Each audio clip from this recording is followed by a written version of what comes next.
Hey, so just recently I was at a medical clinic thing for an appointment, and you go in. It doesn't matter if you're wearing a mask or not. They give you a new mask. So I got this brand new mask.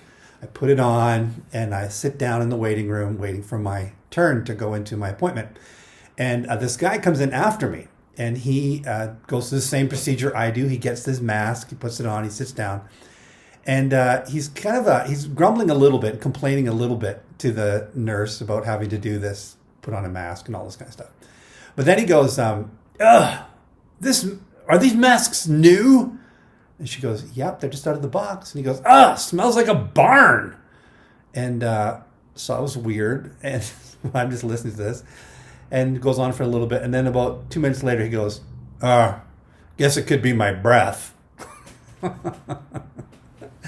I'm like, yeah, man, it's probably your breath. It smells like a barn. Anyway, he had this dawning understanding that he was the problem. The problem was not the mask. The problem was him, his breath. And that kind of self-aware, dawning understanding, I think, should always be on our minds.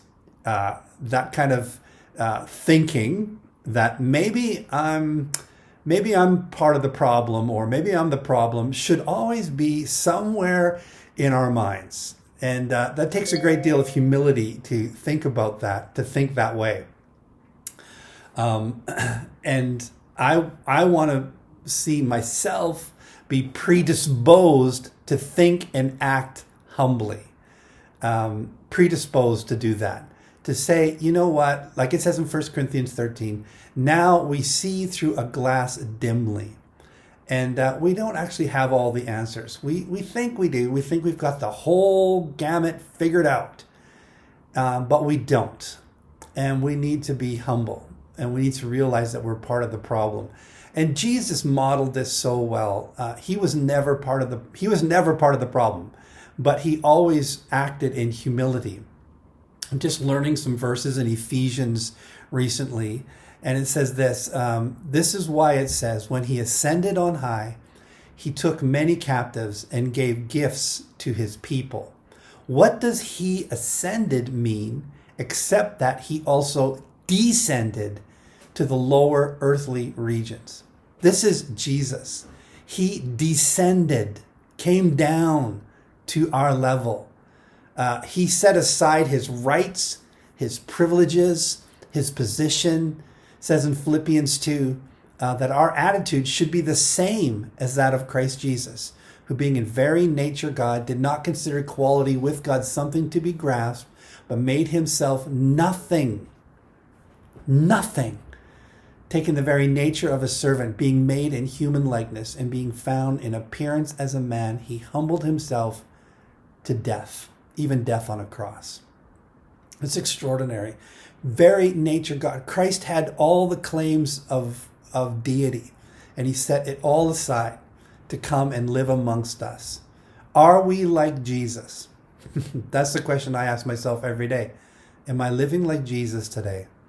Or am I wanting to hang on to what I feel are my rights, what I deserve, what I've got coming to me? And so what was Jesus' motivation for this? Why would he act this way? Well, his motivation was love.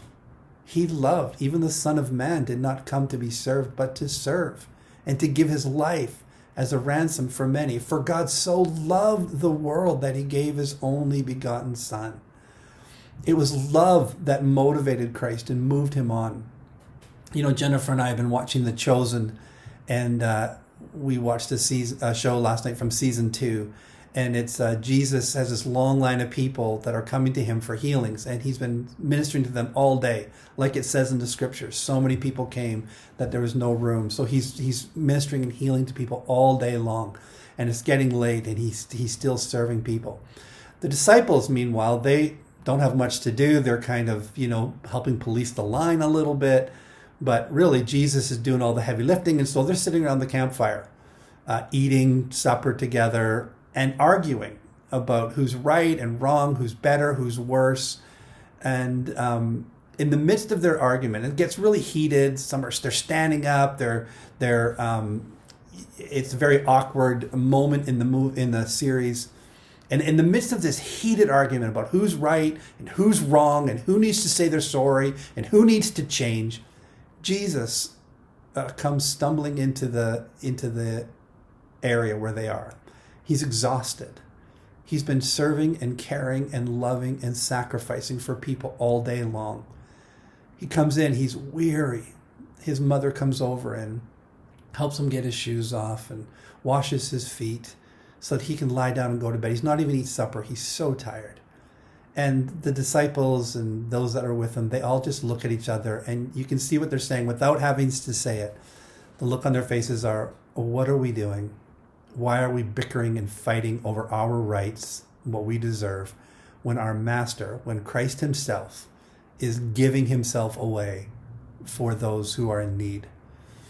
So I watched that again and just moved and challenged it. And I want to choose selflessness over getting my own way for the sake of Jesus. I want us to be that kind of people, that kind of church that chooses selflessness over getting our own way for the sake of Jesus, for the sake of his love. So that's what I want to leave with you today and encourage you with. Guys, I love you, proud of you, love being your pastor. I hope you have a great weekend.